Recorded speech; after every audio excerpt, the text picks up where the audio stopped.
Graça e paz, irmãos. Vamos fazer a leitura da Bíblia no capítulo 6 do livro de Romanos. Abra suas Bíblias, por favor.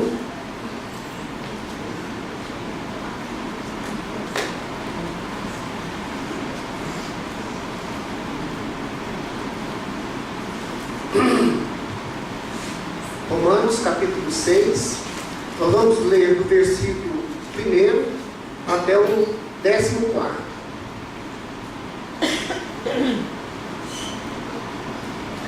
A palavra de Deus diz assim: que diremos, pois? Permaneceremos no pecado para que seja a graça mais abundante? De modo nenhum. Como viveremos ainda no pecado, nós os que para ele morremos? Ou, porventura, ignorais que todos nós que fomos batizados em Cristo Jesus, fomos batizados na sua morte? Fomos, pois, sepultados com ele na morte pelo batismo, para que, como Cristo foi ressuscitado dentre os mortos, pela glória do Pai, assim também andemos nós em novidades de vida. Porque se formos unidos com ele na semelhança da sua morte, certamente o seremos também na semelhança da tua ressurreição. Sabendo isto, que foi crucificado com ele o nosso velho homem, para que o corpo do pecado seja destruído e não sirvam o pecado como escravos. Porquanto quem morreu está justificado do pecado. Ora, se já morremos com Cristo, cremos que também com ele viveremos, sabedores de que, havendo Cristo ressuscitado dentre os mortos, já não morre, a morte já não tem domínio sobre ele. Pois quanto a ter morrido de uma vez para sempre, morreu para o pecado, mas quanto a viver, vive para Deus.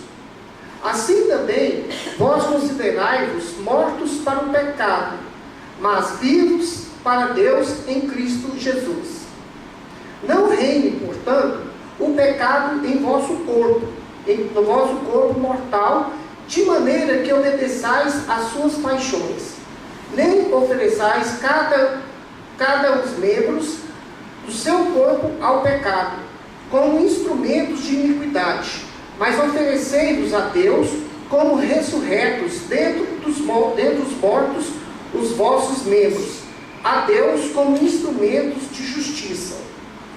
Porque o pecado não terá domínio sobre vós, pois não estáis debaixo da lei, e sim da graça. Vamos orar?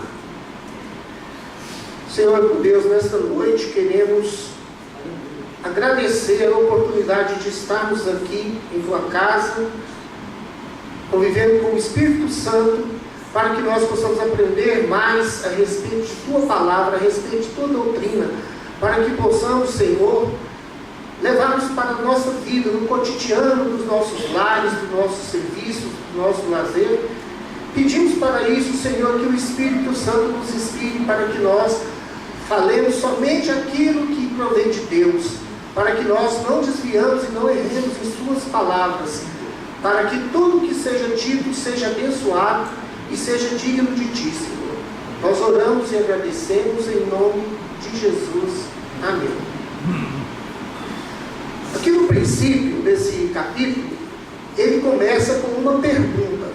Ora,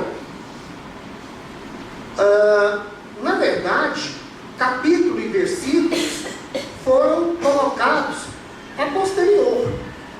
Isso aqui, desde o primeiro capítulo até o último de Romanos, é apenas uma carta.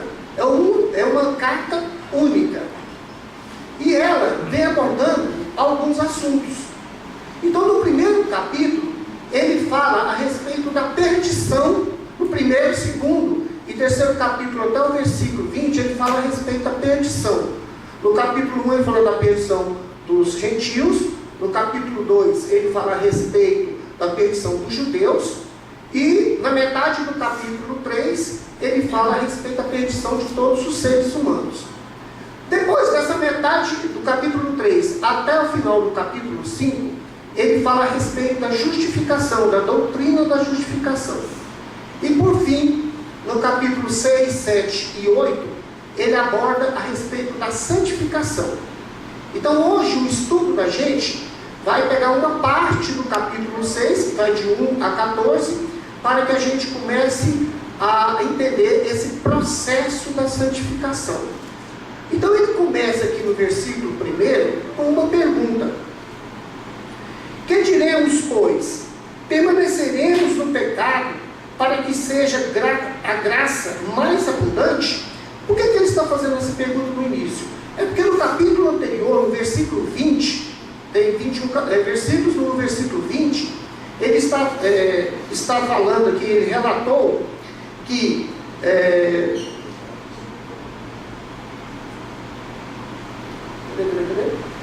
aqui, onde abundou o pecado, superabundou a graça.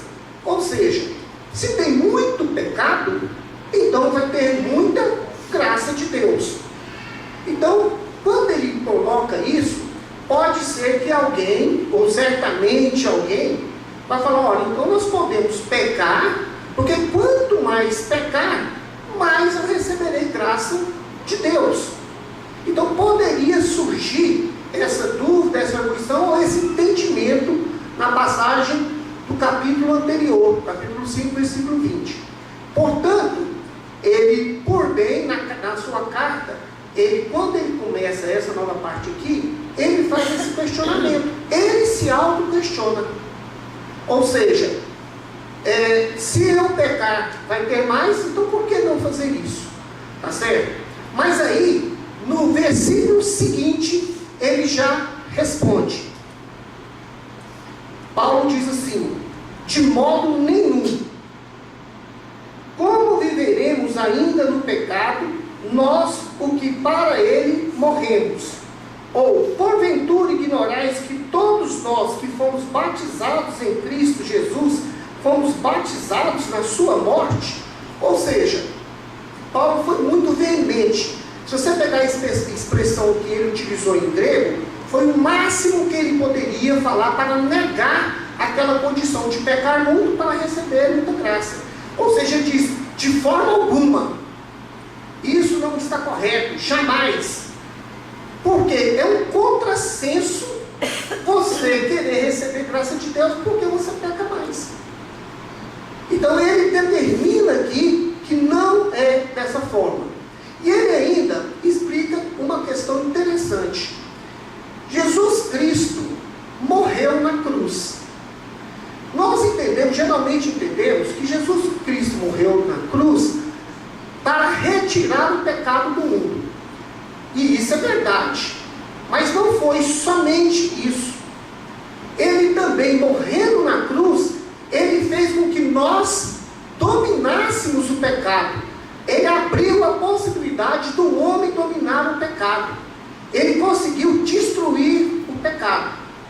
E nós morremos com ele na cruz. Ou seja, nós, através da união nossa com Cristo, quando Cristo foi para a cruz e morreu, nós também morremos com Cristo na cruz.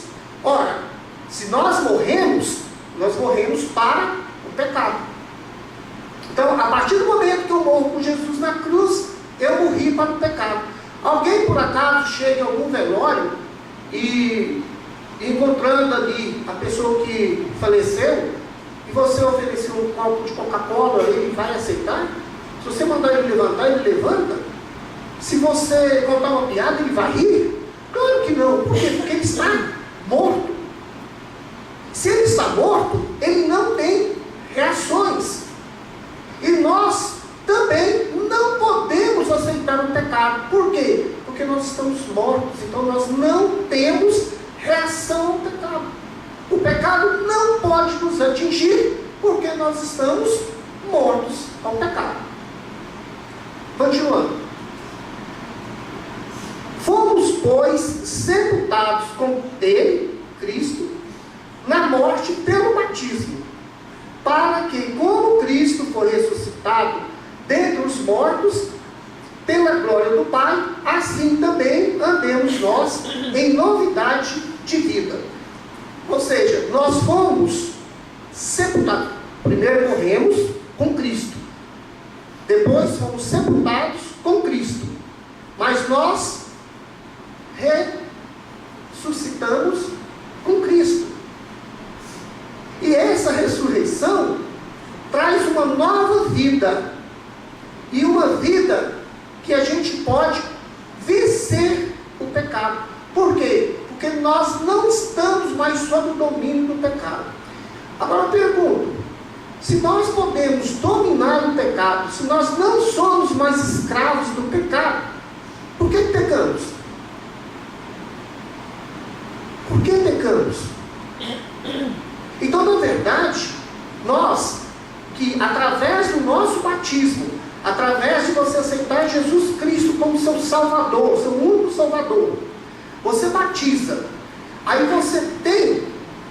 nesse batismo você morre, é sepultado e ressuscitado em Cristo Jesus. Então você passa a não ser mais escravo desse pecado. Então não teria necessidade de pecar. Mas mesmo assim nós erramos e pecamos. Nós vamos adiantar o assunto, depois a gente vai retornar neste ponto. Porque se formos unidos com Ele, Jesus, na semelhança de sua morte, certamente o seremos também na semelhança de sua ressurreição. Sabendo isto, que foi crucificado com Ele o nosso velho homem, para que o corpo do pecado seja destruído e não sirvamos o pecado como escravos. Então, na hora que a gente batiza, que é esse processo de morte, sepultamento e ressurreição, o velho homem, aquele homem pecador, aquele homem que só conhecia a lei, aquele homem da primeira aliança, morreu, foi destruído, acabou. E aí surge um novo homem. Este novo homem, ele deixou os pecados de lado. E ele voltou para viver como Cristo. Mas ele acaba caindo. Ele acaba se sujeitando novamente ao pecado. Sendo que ele podia dominar este pecado. Porque nós, através do batismo, nós encontramos Cristo. Porquanto quem morreu está justificado do pecado. Ou seja, quem morreu não cumpre lei. Ele está perdoado. A primeira aliança que foi feita de Deus com o homem, ele trouxe a lei mosaica. Gente, a lei mosaica não é para a salvação do homem. A lei mosaica é para mostrar para o povo quais eram os pecados. Você não conseguia ser salvo porque você não conseguia, ninguém consegue cumprir todos os mandamentos de Cristo. O pecado mora dentro da gente, o pecado habita no ser humano. Então ele, por mais que ele conhecesse as leis, as regras, ele era escravo do pecado. Ele não conseguia cumprir. O que é que o homem passou a fazer? Já que ele não conseguia cumprir todos os mandamentos de Deus, ele começou a ter uma cultuação externa. Tanto que o culto ao sábado era um dos principais mandamentos que eles cumpriam. E Jesus alertou muito a respeito disso dos fariseus, cultuar a Deus externamente. Mas internamente, eles eram pecadores como qualquer outro. Porque eles não agiam com misericórdia, eles não agiam com amor ao próximo, mas externamente, eles eram cumpridores das leis divinas. Então não existia salvação pela lei, porque não se cumpria a lei. veio Jesus Cristo, ele trouxe a graça. E aí,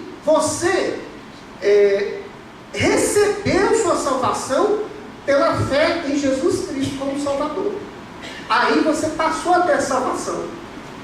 Então você morreu para os pecados. E aí você passa a viver em Cristo Jesus. Ora, se já morremos com Cristo, cremos que também com Ele viveremos, sabedores de que, havendo Cristo ressuscitado dentre os mortos, já não morre. A morte já não tem domínio sobre ele. Pois quanto a ter morrido de uma vez para sempre, morreu para o pecado. Mas quanto a viver, vive para Deus. Assim também vós considerai-vos mortos para o pecado, mas vivos para Deus em Cristo Jesus. Ou seja, nós devemos nos considerar, primeiro nós temos que saber que nós morremos, fomos sepultados e tivemos a nossa ressurreição em Cristo, através do batismo. E agora, nós temos que receber essa ideia de que nós morremos, nós temos que ter essa concepção que morremos para o pecado. Nós não temos mais obrigação de viver no pecado. Ora, veja bem, qual de nós aqui não sabe que numa negociação nós temos que ser honestos? Qual de nós aqui não sabe que a gente não pode mentir no imposto de renda? Quem de nós aqui não sabe que a gente não pode mentir ou maldizer alguém? E quantos de nós conseguem cumprir isso? Mas nós sabemos. Se você não quiser mentir, você não mente. Se você não quiser maldizer alguém, você não maldiz. Você é dono da sua boca, você controla a sua língua. Mas por que a gente continua cometendo o pecado? De mentir, de lesar alguém numa negociação. Porque nós estamos sujeitos, nós estamos em volta de nós existe pecado. Você pode não querer, o pecado pode não estar te dominando, mas o pecado está em volta de você, de nós. E muitas vezes nós saboreamos este pecado. Então nós aceitamos porque nós escolhemos aceitar. Não é uma livre escolha, não é um livre arbítrio, é só uma escolha. E nós fazemos isso porque nós gostamos do pecado. Nós lutamos para morrer contra o pecado, nós aceitamos Jesus, nós estamos lutando o tempo todo contra o pecado, mas alguns pecados a gente gosta. E aí a gente aceita ele influenciar na vida da gente, como se viesse matando a gente novamente. Não reine, portanto, o pecado em vosso corpo mortal, de maneira que obedeçais às suas paixões. Nem ofereçais cada um os membros do seu corpo ao pecado, como instrumento de iniquidade, mas oferecei-vos a Deus como ressurretos dentre os mortos, e os vossos membros a Deus como instrumentos de justiça. O que é que Paulo está falando aqui? Que nós não podemos nos oferecer ao pecado, que nós não podemos nos subordinar ao pecado. Antes nós temos que estar focados em levar nossa vida, transformar nossa vida para Deus, para a vontade de Deus. Se Ele está falando que nós temos que fazer isso, é uma escolha. Então nós temos que conhecer este processo para que a gente não sucumba diante do pecado. E por fim, no versículo 14, porque o pecado não terá domínio sobre vós. Então, nós não somos mais escravos do pecado. Nós temos condições de dominá-lo. Se não fazemos, é porque não queremos. Pois não estáis debaixo da lei, e sim da graça. Meus irmãos,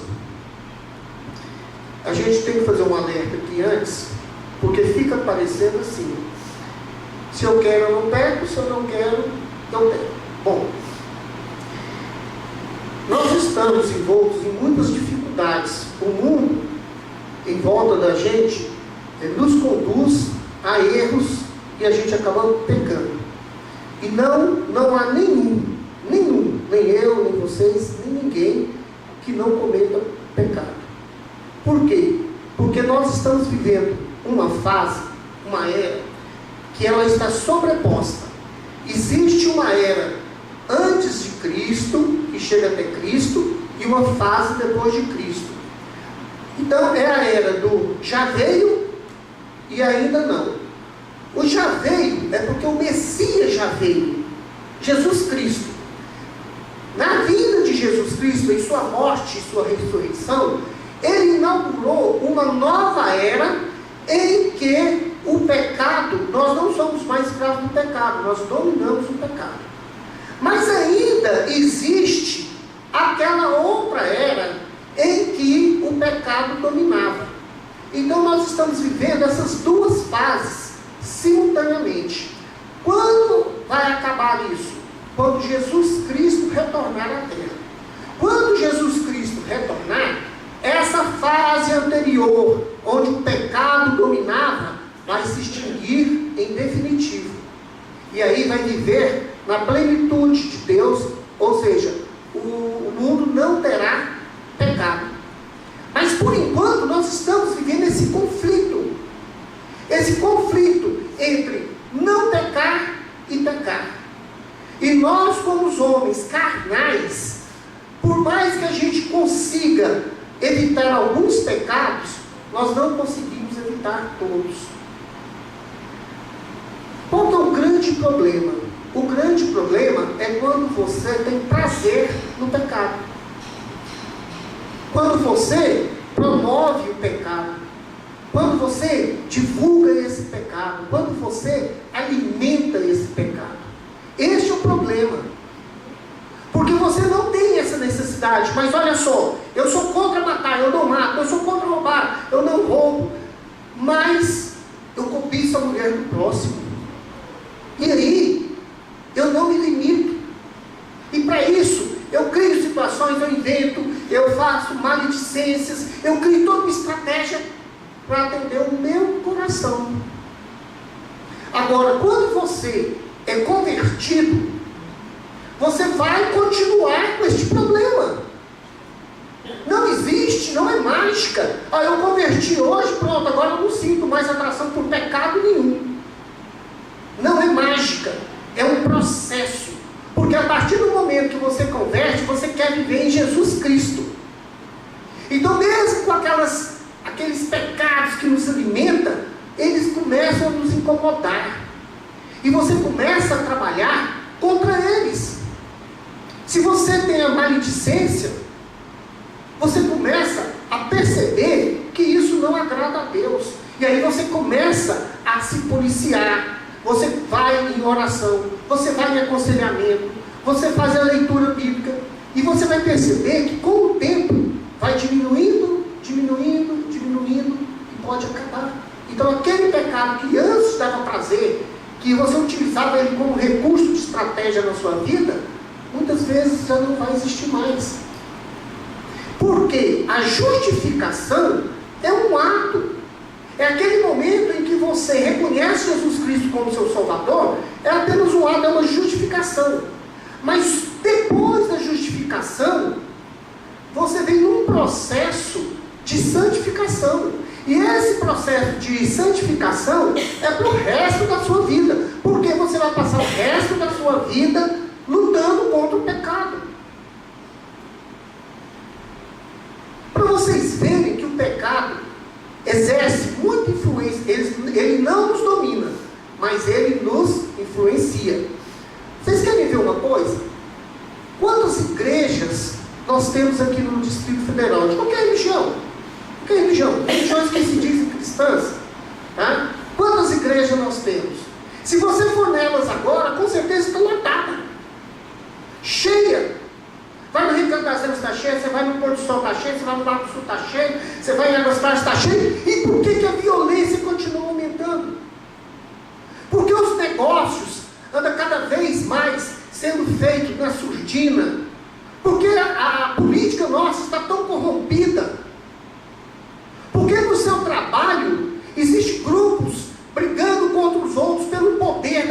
naquela posição. Ora, se eu estou lá dentro da igreja, nós aqui, ó, nós, eu, vocês, nós estamos dentro da igreja, orando, pedindo a Deus para nos proteger, pedindo sabedoria, pedindo para que nos tire do pecado, mas a gente sai ali fora e parece que a gente pega aqueles pecados que a gente tinha deixado do lado de fora, a gente junta tudo de novo e carrega com a gente. Parece que tem até uma cestinha lá fora, a gente já deixa o pecado, mas não vai sair só catar a cestinha e levar o pecado com a gente. O que tem que ser feito? Vamos eliminando. Como eu falei, não é um passe de mágica. É um processo que nós vamos nos libertando do pecado. E à medida que você vai se libertando do pecado, você vai se aproximando de Deus cada vez mais. E o interessante é que, para você se libertar do pecado, você precisa estar próximo a Deus. Então existe mecanismo, instrumentos que a gente utiliza para que a gente possa fortalecer essa santificação. Oração, comunhão com os irmãos, ou seja, a presença aqui na igreja é fundamental. Leitura bíblica, estudo bíblico, porque muitas vezes a leitura só não basta, muitas vezes você tem que pegar livros que esclareçam com facilidade aquilo que você está tendo dificuldade. Aconselhamento bíblico, tudo isso facilita e nos fortalece, mas sem a presença de Jesus Cristo na nossa vida, a ação do Espírito Santo em nossa vida, nós não conseguimos superar o pecado. O homem ainda é carnal. Por mais que a gente tenha aquelas duas fases, a gente tenta viver ainda na primeira aliança e não na segunda, aonde o pecado é retirado de nós. Portanto, nós precisamos estar em comunhão com Cristo. Agora presta atenção, cuidado com os extremos, porque os extremos denotam fanatismo. Existem algumas pessoas que acreditam que você pode ser perfeito, que você não vai pecar mais. Então você retirou o pecado em definitivo da sua vida. Isso só vai acontecer com a segunda vinda de Cristo. Então, não vai existir ninguém. Vocês podem escolher qualquer um renomado aí, que trabalha para o bem, que é dentro da doutrina de Cristo. Você pode pegar qualquer um. Ele não tem a perfeição de não ter pecado. O único que não teve pecado foi Jesus Cristo. Mas também existem alguns irmãos que acreditam que nós pecamos o tempo todo. Ele acha que o pecado vive dentro da gente, constantemente a gente peca. Então cada segundo da sua vida é um pecado diferente. Nem um extremo, nem outro. Nós vivemos neste meio. Nós cometemos pecados esporádicos. Mas olha só, alguns mais, outros menos. Mas veja bem, nós lutamos contra isso. O correto é o cristão lutar contra essa vontade. Tanto que quantas vezes por dia você é tentado a cometer algum tipo de pecado e você fala, não, Deus não gosta disso. Não, eu li na Bíblia e isso está errado. Então a gente faz esse trabalho, mas de vez em quando a gente escorrega. Talvez até muitas vezes no dia, mas não é a todo segundo. E quando você, mesmo pecando, você mesmo errando, você sendo verdadeiramente cristão, isso vai doer no seu coração, isso vai te incomodar, e você vai lutar para que não peque mais. Então é importante a gente lembrar aqui, que no batismo, nós unimos a Jesus Cristo em sua morte, unimos a Jesus Cristo no seu sepultamento e nos unimos a Jesus Cristo na sua ressurreição.